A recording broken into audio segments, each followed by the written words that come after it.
A verdade é que alguns de nós precisam ser acelerados.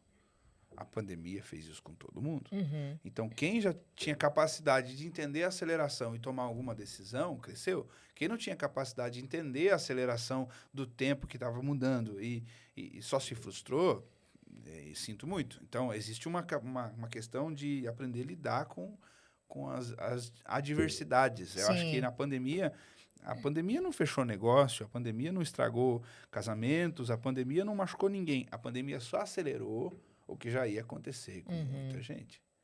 Então, e a pandemia te acelerou. É. E aí? Muito. Você sabe que as mulheres, um dado aqui, eu falo isso nas minhas palestras, inclusive, as mulheres, durante o período da pandemia, elas tiveram um crescimento muito relevante no mercado de trabalho. Por mais que, né, com a pandemia, criança, filho, aquela coisa toda, foi aonde as mulheres se sobressaíram. Sim. E isso em todos os setores e também no setor do agronegócio, que é onde eu tenho atuado mais. Né? As mulheres deram uma... Né? Tudo tem oportunidade, né? Sim, sim, sim. As mulheres conseguiram. Eu acho que, de uma forma, na verdade, impensado, né? Acho que aconteceu isso, né? Sim, sim. As mulheres foram também, Que interessante tiveram isso. um crescimento isso. De fato. Aí a pandemia, eu já estava com o meu segundo filho, né? Eu tenho 2, o Rafael de 10 anos. Vai fazer 10 agora, no mês que vem. E o Felipe de 3 anos agora. Mas na época, quando ele nasceu, eu estava de licença maternidade. Quando eu voltei da minha licença maternidade, assim, ele pequenininho, voltei a trabalhar e a pandemia chegou. Nossa. Aí foi um ano muito, muito, muito desafiador, porque ele já estava na escola, na escolinha, né? Os 2 na escolinha, e aí fecha a escola. E aí, marido trabalhando também, e a gente sem muita opção de onde deixar, onde, né? Enfim, como todo mundo passou por essa dificuldade. A gente fez o que pôde, vai, contrata e babá, enfim, foi um ano desafiador. E televisão, aquilo, não para, são 3 jornais por dia, tem que fazer, tem que entregar, tem que cuidar da equipe, tem que cuidar da gente, tem que cuidar da família, tem que cuidar, né? Então, foi realmente pancada. E ali foi que eu pensei, eu não estou vendo meus filhos crescer. Uau. Né? Então, o Rafael já foi meio que assim, porque quando eu voltei, exatamente quando eu voltei da licença maternidade, me convidaram para assumir a chefia. Então, ele era pequenininho, 7 meses, foi para a escola o dia inteiro e eu trabalhando 10 horas por dia, talvez mais. E fim de semana, enfim, com um cargo de chefia. Sim. Então, foi um momento, né, de bastante trabalho, importante, né? Mas aí, quando nasceu o Felipe, eu voltei, a pandemia aconteceu, eu falei, eu não quero mais isso. Eu não quero, né, que aconteça de novo isso. Eu quero curtir mais esse bebê. Até porque, falei, provavelmente vai ser o meu segundo e último filho, né? A gente não pretende ter mais, né? Falei, então eu preciso curtir essa fase que é maravilhosa. E aí, eu tomei a decisão que eu queria mudar a minha vida. Mas o que fazer, né, Jefferson? Sim. Porque assim, uma coisa é você não estar feliz com aquilo que você está fazendo, outra coisa é saber o que vai fazer. Exato, exato. E aí vem um detalhe que muitas pessoas se perdem, eu digo porque eu já me perdi demais nisso. Eu olhava para o meu redor e falava, caramba, não é o que eu quero viver. Tá, mas e aí? O que eu vou fazer? Para onde que eu vou? Porque chegou minha vida num ponto assim, né, Jefferson? Por exemplo, vamos falar em televisão aqui. Quem é de Cascavel e região vai entender o que eu estou falando. Eu estava como chefe de jornalismo de uma das principais emissoras do estado. Para onde que eu ia depois dessa? Exato. Tipo, nossa, que legal, pá, cheguei no topo e daí? Né? E eu vou ficar aí mais quanto tempo? Eu estava com 37 anos naquela ocasião ali, mais 36, 37. Eu não vou ficar aqui o resto da minha vida, eu não vou ser dona disso aqui, não quero, cansei, né? Chega num limite assim que você não vê mais oportunidade de crescimento naquele lugar. Falei, então, vamos mudar. Só que também você não via um horizonte, não sabia mas o próximo assim, não era uma passo. mudança de veículo de comunicação. O problema não era com a TV, o problema era comigo. Internamente eu queria algo diferente, eu queria algo mais, porque eu entrei na TV, eu entrei na comunicação, esse jornalismo diário, né? Todo dia, pancada, e rolo, confusão. Eu entrei já com 17, 18 anos nisso.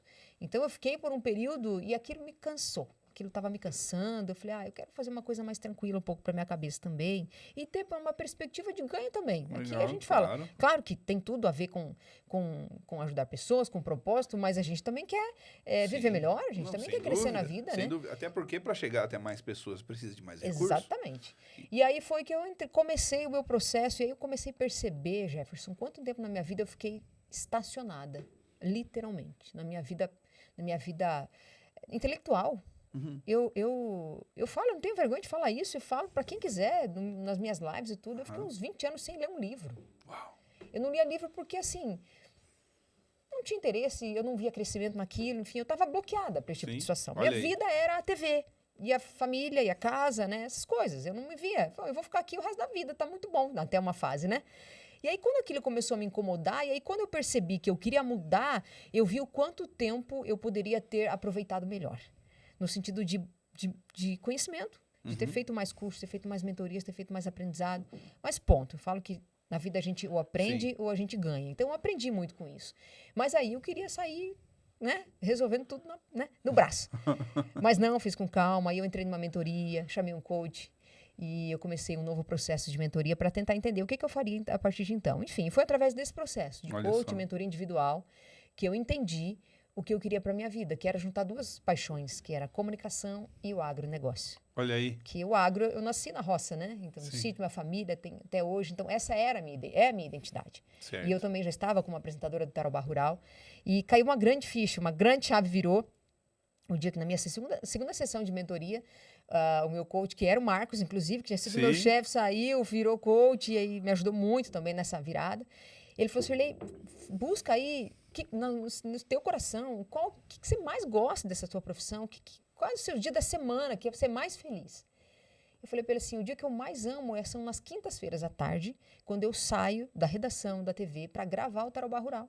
Olha aí. Que eu fazia isso toda quinta por umas 2 horas. Eu voltava leve, eu voltava livre, porque o celular ficava de lado, porque os problemas ficavam de lado, né, das redações, da TV, enfim. Interessante. Eu conseguia... Quando eu declarei isso para ele, eu falei, caraca, é isso. Paixão, comunicação, agronegócio, é isso. É isso que eu vou fazer. E aí tá, ok. Aí a gente começou a buscar o quê, né? Definimos que seria algo nesse sentido. Eu falei, poxa, notícia, tá, um programa que eu já faço, um programa da TV, mas, enfim, isso aqui não vai me deixar rica. Quero mais coisa, quero mais. Quero mais, eu posso mais. Certo. Aí eu falei, vamos ver aqui sites de notícias, pau. Eu juntei, falei, deve ter um monte de portais de notícias de agronegócio por aí, né? Começamos a procurar. Eu, os amigos, o Marcos, todo mundo. Não tinha.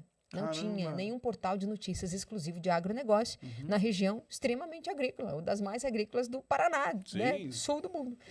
E aí a gente entendeu, aí eu entendi que era isso. Só que eu tinha outro bloqueio, que eu dizia que de internet eu não queria viver, porque de internet eu não entendia, porque de fato eu não entendia, eu via televisão, eu dominava a televisão. E aí outro bloqueio que eu tive que superar, né? Pá, mas exatamente aquilo que eu sempre falei que eu não queria fazer, agora eu tenho que aprender. Me tornei o que eu mais temia. E eu não tive... Uma influenciadora digital. Mas foi assim, uma coisa... Eu falei, cara, é o que eu tenho que fazer. E não é sobre o que eu quero, é sobre o que tem que ser feito. Nossa, vambora. Que legal. E aí contratei equipe. Em 3 meses a gente organizou, né? Fez o site, portal, contratei gente, todo mundo. E o meu trabalho acontecendo na TV, porque eu precisava fazer transição de carreira. Claro. E, aliás, muita gente vem me perguntar sobre isso. E eu costumo dizer, calma os corações, né? Sim. Ah, não tô mais feliz, vai embora. Pede a conta e vai. E aí coloca a família em risco, financeiramente falando. A pessoa se frustra e depois nada dá certo na minha vida, aos céus, à terra, ao mar. O problema não é com as coisas, é com você, né? Com as decisões que você toma.